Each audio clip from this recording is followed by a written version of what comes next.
What's up guys? I'm Apple from around the good world. In the last 2.5 years I've been traveling around the world non-stop. Right now I'm in El Salvador and today's budget topic video is time.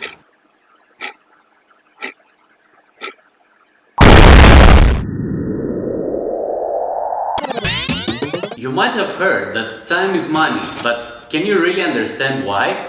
I couldn't realize how true this is until I started traveling, and seriously I cannot even stress enough about how important time is while we travel, and not only that, but generally in our daily lives. Everything is depending on it. There's a time to wake up, a time to go to work, a time to relax, if we have, a time to eat, and a time to sleep. Science has also proved that time is the fourth dimension and it's bound with space, which is called space-time, but we cannot understand fully this concept yet. For the sake of this video though, let's try to keep it simple and explain some basic things about time and how it affects our travels. Way before your journey starts, you have to work very hard in order to save this necessary money for your trip. And after that, the first thing you ask yourself is when. And not only that, but you have to decide for how long. And when you find that, you create your time schedule. As you can clearly see, time is affecting your travel before it has even started. You have to think, combine and arrange all these dates to create a schedule for yourself. Now let's suppose that you have successfully created a schedule and by following it you're living the dream of traveling around the world. How does time actually affect your daily budget while being on the road? I will try to make it clear through these two examples, but before I proceed you can watch this previous video here on how to calculate your budget. It's important. If you do know how to calculate your budget, just continue watching this video. Now imagine that you're visiting Guatemala for 1 week. Imagine. You've already spent $1,000 on your flight, and for the 7 days that you will be there, you're spending $30 per day. So your total expenses are gonna be $1,000 plus 30 by 7, which makes us $1,210 per day. And your daily budget is gonna be $1,210 divided by 7. Which makes us, how much is that? $172.86 per day.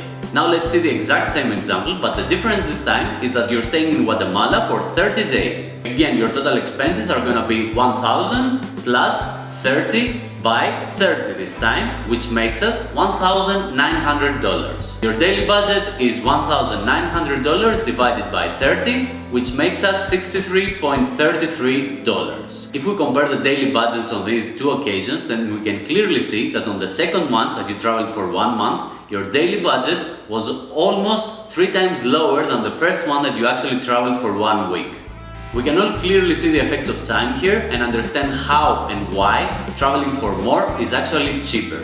And it doesn't stop here. The rabbit hole of time goes deep down a long way. If you're traveling for longer periods, you become kinda local to the places that you visit, and you will definitely find ways on spending less money on transportation, accommodation and food, which are the basic expenses of every traveler. You will be knowing where the cheaper market and restaurants are, or even the cheaper products and goodies of the place that you are. You will be aware of all the local buses, trains or whatever else in order for you to reach your next destination on the cheap. And because you will be staying for longer, you will get better prices in guest houses, hostels, hotels or wherever else you will be sleeping. Another factor that will help you spend less money on the road is the level of your experience. It's only natural that if you're traveling for longer than 3 months, your experience will skyrocket above the roof. You will be able to recognize the scams from a distance and avoid them. You will be able to understand how can you do things for free instead of paying for them, and generally you will be ahead of every situation, almost every situation. And all that translates to saving lots of money on a daily basis. Since budget travel is your style, then you're gonna have to work less in order to save the money you need for traveling. This way, you're spending less time on something that you don't really like, and when you're actually on the road spending your hard-earned money, you can enjoy it for longer. The outcome here is that you work less and travel more. What really matters is that at the beginning of every day, we all have the same amount of time. The only difference is how we spend it. Wow! You must find the most efficient way for spending your time in order to maximize the benefits out of it. The longer you travel, the less money you will be spending. So what are you waiting for? Go out there and travel more! Your time is the most valuable asset you own, so treat it with the proper respect it deserves. I hope you guys enjoyed and learned something out of this video. And if you did, like it, share it with your friends and subscribe. Definitely subscribe. And let's hang out in social media as well. Instagram, Facebook and Twitter. All under the same name, Around the Good World. If you do all that, I promise that I will buy you an ice cream. Woohoo! No, I won't buy you an ice cream, but that will help me make more and better videos for you guys. To all of you out there, travelers and future travelers, be well and see you next time!